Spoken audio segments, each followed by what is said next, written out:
कहेला जमाना की विदाई होला बेटी के। कहेला जमाना की विदाई होला बेटी के। असली विदाई तो होखेला परदेसी के।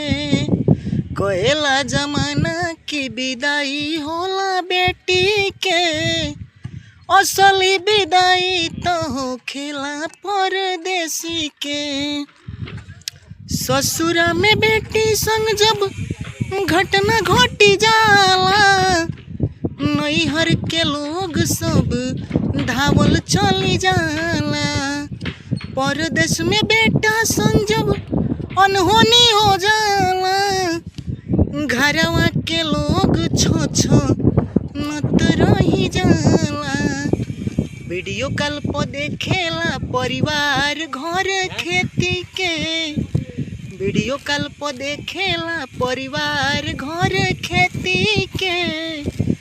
असली विदाई तो होखेला परदेसी के।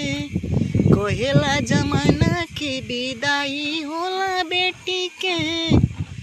असली विदाई तो होखेला परदेसी के।